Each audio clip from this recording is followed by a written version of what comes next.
मिलेरेपा ने अपनी तांत्रिक विद्या का प्रयोग करके उस घर पर बर्फ के ओलों की बारिश करा दी। लगभग 80 से 85 लोगों की मौत हो गई। तो आखिर में किसी ने उनको बताया कि केवल एक ही इंसान इसमें तुम्हारी मदद कर सकता है, वो है मारपा। तो वो मारपा की खोज में निकल पड़े। तो मिलेरेपा को दाकिनी के दर्शन हुए और वो बोली, मारपा ने तुम्हें शिक्षा तो दे दी है, लेकिन उन्होंने एक मूलभूत पहलू छोड़ दिया है।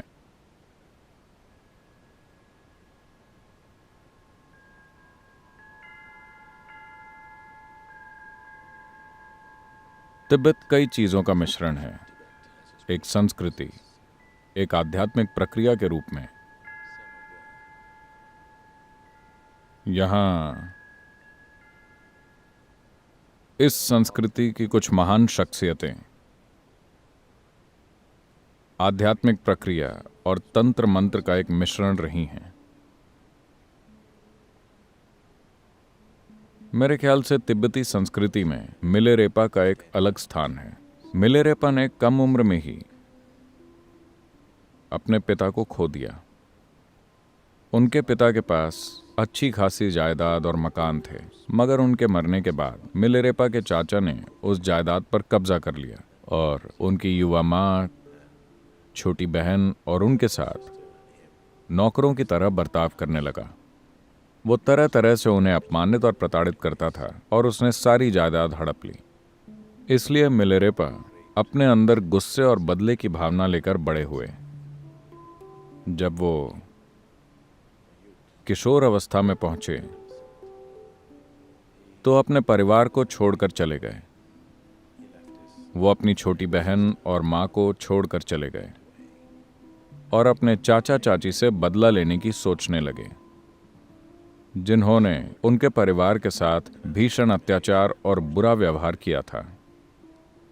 तो वो तंत्र विद्या सीखने चले गए और उन्होंने कुछ तांत्रिक प्रक्रियाओं में महारत हासिल कर ली। जब कई सालों के बाद वो लौटे, तब तक उनकी माँ और छोटी बहन चल बसे थे।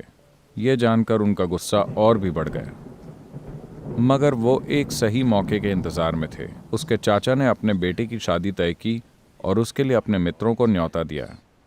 शादी के दिन मिलेरेपा ने अपनी तांत्रिक विद्या का प्रयोग करके उस घर पर बर्फ के ओलों की बारिश करा दी। कहते हैं कि उसके चाचा चाची के साथ लगभग 80 से 85 लोगों की मौत हो गई। पूरी जगह ओलों के ढेर के नीचे दब गई। हालांकि शुरू में अपना बदला लेकर मिलेरेपा को बहुत खुशी हुई, लेकिन जल्द ही उन्हें इस बात का पछतावा होने लगा। अगर कोई संवेदनशील व्यक्ति किसी चीज का दुरुपयोग करता है तो ये उसे अंदर से तंग करेगा। उस प्रक्रिया को जारी रखने के लिए आपके अंदर एक घटियापन होना चाहिए, वरना आप ऐसा नहीं कर पाएंगे, क्योंकि जीवन की प्रकृति ही ऐसी है कि अगर मौलिक रूप से दुरुपयोग हुआ है, ऐसा ज़मीर के जागने या फिर नैतिक कारणों से नहीं होता, बल्कि कहीं गहराई में भीतर कुछ हिल जाता है। तो इसी तरह ये करने के बाद से मिलेरेपा के भीतर कहीं गहराई में कुछ अशांत हो गया। तो उन्होंने तय किया कि उन्हें खुद को इस सब से मुक्त करना होगा। उन्होंने सोचा कि उन्होंने जीवन का दुरुपयोग किया है, बहुत बुनियादी तरीके से। कारण चाहे जो भी रहा हो, उन्होंने जीवन की बुनियादी प्रक्रिया का दुरुपयोग किया है। तो वो आध्यात्मिक प्रक्रिया में लगना चाहते थे। वो कोई ऐसी चीज करना चाहते थे जिससे वो इसी जन्म में अपने कर्म से मुक्त हो जाएं। तो वो गुरु की तलाश में निकल पड़े और वो कई लोगों के पास गए और सभी ने ईमानदारी से ये स्वीकार किया कि वो इसी जन्म में आत्मबोध प्राप्त करने का तरीका नहीं जानते। उन्होंने कहा, हम तुमको कोई ऐसी चीज सिखा सकते हैं जिससे तुम्हारा विकास होगा। करुणा के मार्ग पर चलो, दया और प्रेम के मार्ग पर चलो। धीरे धीरे तुम एक के बाद दूसरे जीवन कालों में विकास करते रहोगे। He was not satisfied with those things. मिलेरेपा उन चीजों से संतुष्ट नहीं हुए और उस समय भी उनके भीतर गुस्से की थोड़ी आग भरी हुई थी। उनके अंदर थोड़ा पछतावा, थोड़ी नाराजगी और थोड़ा गुस्सा था। इन सब की मिलीजुली भावनाएं उनके अंदर चल रही थी। तो आखिर में किसी ने उनको बताया कि केवल एक ही इंसान इसमें तुम्हारी मदद कर सकता है, वो है मारपा। तो वो मारपा की खोज में निकल पड़े। जब वो मारपा के शहर के नज़दीक पहुंचे तो उन्हें कुछ बच्चे मिले और उन्होंने उनसे पूछा। मारपा को ट्रांसलेटर कहा जाता था। उनको ट्रांसलेटर की पदवी मिली थी क्योंकि उन्होंने भारत के सभी महान तांत्रिक ग्रंथों का तिब्बती भाषा में अनुवाद किया था। तो उन्हें हमेशा ट्रांसलेटर के रूप में जाना जाता था, क्योंकि वो ही इस ज्ञान को यहाँ लाए थे। मारपा के बारे में खास बात ये थी कि वो 3 बार भारत की यात्रा कर चुके थे और वहाँ कुछ गुरुओं से मिले थे और उनसे शिक्षा प्राप्त की थी, विधियाँ सीखी थीं और ग्रंथ प्राप्त किए थे और फिर तिब्बती भाषा में उनका अनुवाद किया था। तो जब मिलेरेपा ने पूछा, ट्रांसलेटर मारपा कहाँ रहते हैं, तो एक बच्चा बोला, मैं जानता हूं कि वो कहाँ हैं। और वो उन्हें खेत में ले गया जहां मारपा खेत जोत रहे थे। जब वो बच्चा मिलेरेपा को वहां ले गया तो मारपा ने उन्हें देखकर हल को खेत में छोड़ दिया और उन्हें एक लोकल बियर का ग्लास देकर कहा, इसे पी लो और फिर खेत जोतो। तो मिलेरेपा बियर पीकर खेत जोतने लगे। मारपा वहां से चले गए और वो बच्चा वहीं खड़ा रहा।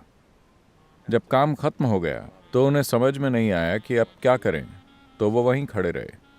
फिर बच्चे ने आकर कहा, अब आप मेरे साथ आ सकते हैं। वो बच्चा उन्हें अपने घर ले गया। तब उन्हें एहसास हुआ कि वो दरअसल मारपा का ही बेटा था। फिर मारपा ने मिलेरेपा से हर तरह की मेहनत के काम कराए। मिलेरेपा ने मारपा के आगे सिर झुकाकर कहा, मैं आपसे धम्म की दीक्षा चाहता हूं, उस तरह का धम्म। धम्म का मतलब है एक विधि या प्रक्रिया जो मुझे इसी जीवन में आत्मज्ञान और मुक्ति दिलाए। मैं अगले जन्म में नहीं जाना चाहता, और कृपया मुझे भोजन और रहने की जगह देने की भी कृपा कीजिए। तो मारपा ने कहा, तुम तय करो, अगर तुम चाहो तो मैं तुम्हें भोजन और रहने की जगह दे सकता हूँ। धम्म कहीं और ढूंढो, धम्म के लिए कहीं और जाओ, या फिर मैं तुमको धम्म दे सकता हूँ, तुम रहने खाने का इंतजाम कहीं और करो। यही 2 विकल्प है। तो मिलेरेपा ने कहा, ठीक है, मुझे आपका धम्म चाहिए, मैं अपने रहने खाने का इंतजाम खुद कर लूंगा। तो मिलेरेपा बाहर भिक्षा मांगने चले गए। वो बहुत जोशीले थे और जो भी करते थे उसे कुछ ज्यादा ही कर डालते थे। तो वो भिक्षा मांगने काफी दूर तक निकल गए और गेहूं के कई बोरे इकट्ठा कर लाए। उन्होंने साल भर का गेहूं जमा कर लिया ताकि वो आराम से बैठकर धम्म सीख सकें। तो उन्होंने बहुत सारा जमा कर लिया और थोड़ा सा बेचकर तांबे का एक बर्तन खरीदा, 4 हैंडल वाला, जो तिब्बत का एक पारंपरिक बर्तन है अपना खाना बनाने के लिए। फिर इस भारी बोझ को लेकर, बहुत भारी बोझ को उठाकर उन्होंने लंबी दूरी तय की। वो मारपा के घर वापस पहुंचे और बोरे को नीचे पटक दिया धड़ाम से। मारपा उस समय खाना खा रहे थे। वो खाने के बीच से उठकर बाहर आए और बोले, ऐसा लगता है कि तुम बहुत गुस्से में हो। अभी इस गेहूं के बोरे और बर्तन की आवाज से तुमने पूरे घर को हिला दिया। लगता है कि अपने चाचा के घर की तरह तुम इस घर को भी गिरा दोगे। निकलो यहां से, बहुत हुआ। तब मिलेरेपा गिड़गिड़ाए, आपके कहे अनुसार मैं अपना खाना ले आया, ये बहुत भारी था तो मैंने गिरा दिया। तो मारपा ने कहा, मैं कुछ नहीं सुनूंगा, जाओ तुम, क्योंकि तुमने बोरे को ठीक से नहीं रखा, तुमने उसे नीचे पटक दिया, तुम लायक नहीं हो। तो तुम बाहर रहो, सारे काम करो, मेरा खेत जोतो, मेरे घर की सफाई करो। वो सालों तक ये काम करते रहे। बीच बीच में दूसरे लोग मारपा से सीखने आए और उन्हें कई चीजों की दीक्षा दी गई, मगर मिलेरेपा को एक भी दीक्षा नहीं मिली, एक भी शिक्षा नहीं मिली। वो बस कड़ी मेहनत करते रहे।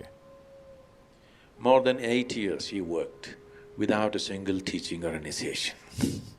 8 साल से ज्यादा उन्होंने काम किया बिना किसी शिक्षा या दीक्षा के।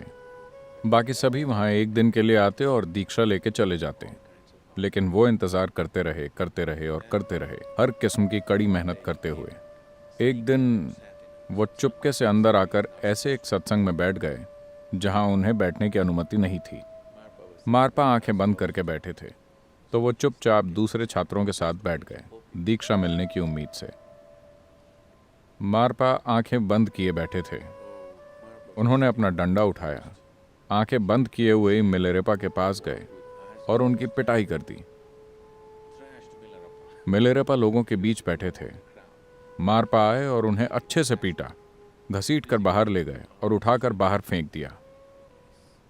ऐसा बार बार होने लगा। मिलेरेपा थोड़ा इंतजार करते और फिर जैसे ही कोई दूसरी दीक्षा होने वाली होती, वो चुपके से जाकर इस उम्मीद में वहां बैठ जाते कि इस बार उन्हें दीक्षा मिल जाएगी। इस तरह 13 साल से ज्यादा बीत गए, लेकिन उन्हें कुछ भी नहीं मिला। तब एक दिन उन्होंने मारपा की पत्नी से याचना की, जो मिलेरेपा से सहानुभूति रखती थी और उनकी मां की तरह थी। वो गिड़गिड़ाए, कृपया आप मारपा से कहिए कि वो मुझे कोई दीक्षा दें, बस एक शिक्षा, एक छोटा सा ध्यान। मैं कुछ भी नहीं जानता, इतने सालों से मैं यहां ऐसे ही बैठा हूं। तो उन्होंने मारपा से इस बारे में बात की। मारपा ने कहा, ठीक है, लेकिन पहले उसे मेरे बेटे के लिए एक घर बनाने दो। उसे अकेले ही घर बनाना होगा।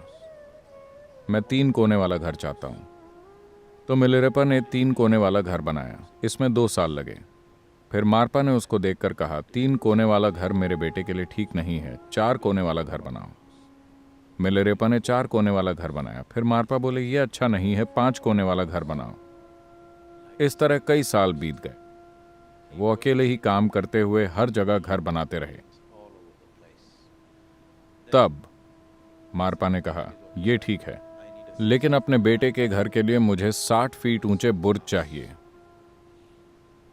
तो मिलेरेपा ने घर के चारों कोनों में 4 60 फुट ऊंचे बुर्ज भी बना दिए। अब तक मिलेरेपा की उम्र ढलने लगी थी। फिर एक दिन वो मारपा की पत्नी के पैरों पर गिरकर गिड़गिड़ाने लगे, आप कुछ कीजिए, मेरी जिंदगी बीतती जा रही है, मुझे अभी तक एक भी शिक्षा नहीं मिली है। ये क्या है? मैं जानता हूं कि अतीत में मैंने बुरे काम किए हैं, मैंने तंत्र विद्या का दुरुपयोग किया है, लेकिन क्या मैं काफी पश्चाताप नहीं कर चुका हूं? तो ये सुनकर मारपा की पत्नी को मिलेरेपा पर दया आ गई और उन्होंने मारपा के नाम से एक दूसरे भिक्षु को पत्र लिख दिया। वो भिक्षु भी दीक्षा देने में सक्षम था। उन्होंने पत्र ऐसे लिखा जैसे मारपा ने खुद लिखा हो और उस पर मारपा की मुहर लगा दी। तो उन्होंने पत्र मिलेरेपा को दे दिया। मिलेरेपा उस भिक्षु के पास गए और दीक्षा प्राप्त कर ली, लेकिन मिलेरेपा को कोई अनुभव नहीं हुआ। वो भिक्षु भी हैरान रह गया। दीक्षा देने पर कुछ तो होना चाहिए, लेकिन इसे कुछ भी नहीं हुआ। फिर मारपा को इस बारे में पता चला। उन्होंने मिलेरेपा को बुलाया और उस भिक्षु की मान्यता भी रद्द कर दी। फिर घोर पछतावे में डूबे मिलेरेपा आत्महत्या करने वाले थे। तब मारपा ने उन्हें बुलाया और कहा, ठीक है, बैठ जाओ, और उन्होंने मिलेरेपा को शिक्षा दी। मारपा ने कहा, अतीत में तुमने जो गलतियां की हैं, मैं बस तुमको उन कर्मों को काटने के तरीके दे रहा था, मगर तुम बेवजह ज्यादा वक्त लगा रहे हो। If you just go by my word, this would have been over long ago. But you do everything and you take one sneaky way out. अगर तुम मेरे कहे अनुसार चले होते तो ये बोझ कब का खत्म हो गया होता, मगर तुम सब कुछ करते हुए बीच में एक चालाकी वाला तरीका अपना लेते हो। सिर्फ उस चालाकी की वजह से तुमने हर चीज को कई सालों तक टाला है, लेकिन अब तुम्हारा पछतावा तुम्हारे अंतर मन को छू रहा है। तुम इसके लिए जान भी देने को तैयार हो। अब तुम तैयार हो। फिर मारपा ने उन्हें दीक्षा दी और तीसरे दिन ही मिलेरेपा को दाकिनी के दर्शन हुए। आपने दाकिनी के बारे में सुना है? तांत्रिक तकनीक में चीजें करने के लिए हर चक्र के लिए एक देवी की रचना की गई थी, एक स्त्री स्वरूप जिसे प्राण प्रतिष्ठा द्वारा जीवंत बनाया गया, जिसे मदद के लिए बुलाया जा सके। इन शक्तियों की मदद के बिना कोई भी तांत्रिक कोई महत्वपूर्ण काम नहीं कर पाता। तो मिलेरेपा को दाकिनी के दर्शन हुए और वो बोली, मारपा ने तुम्हें शिक्षा तो दे दी है, लेकिन उन्होंने एक मूलभूत पहलू छोड़ दिया है जो उन्हें खुद भी नहीं पता। जाओ और उनसे पूछो कि वो जानते हैं या नहीं। तो वो मारपा के पास पहुंचे। मारपा ने उन्हें देखकर कहा, तुम यहां क्यों आए हो? मिलेरेपा ने कहा, दाकिनी ने आकर मुझसे ये कहा है। मैं नहीं जानता कि यह सच है या मेरी कल्पना है, लेकिन ऐसा ही हुआ है, तो आपसे पूछने के लिए मुझे आना पड़ा। मारपा ने मिलेरेपा के सामने सिर झुका दिया और कहा, मेरे पास भी ये ज्ञान नहीं है, तो चलो भारत वापस चलते हैं। वो दोनों मारपा के गुरु से मिलने के लिए भारत गए, जो नेपाल और बिहार की सीमा पर कहीं रहते थे। उन्होंने चलकर पूरा रास्ता तय किया। वो वहां गए और जब मारपा ने अपने गुरु को यह बात बताई कि दाकिनी ने आकर कहा है कि ये एक शिक्षा नहीं दी गई है, गुरु ने उनकी ओर देखकर कहा, यह तुम्हारा नहीं है, ऐसा तुम्हारे साथ नहीं हो सकता। तुम्हें यह बात कैसे पता चली? तब मारपा ने बताया, यह मेरे साथ नहीं बल्कि मेरे एक शिष्य के साथ हुआ है। तब गुरु तिब्बत की ओर मुड़े और अपना सिर झुका दिया। उन्होंने कहा, आखिरकार उत्तर के अंधकार में एक छोटा सा प्रकाश चमका है। फिर गुरु ने मिलेरेपा और मारपा दोनों को बुलाकर इस जीवन में संपूर्ण आत्मज्ञान प्राप्त करने की पूरी शिक्षा दी और वो दोनों वापस लौट आए। मारपा, जिन्होंने एक गुरु के रूप में शुरुआत की थी, अब मिलेरेपा के शिष्य की तरह बन गए। मिलेरेपा तिब्बती संस्कृति में एक चमकता हुआ प्रकाश बन गए। कई चीजें जो पिछले 300-400 सालों में तिब्बती संस्कृति में की गईं, वो मूल रूप से मिलेरेपा के काम पर आधारित है।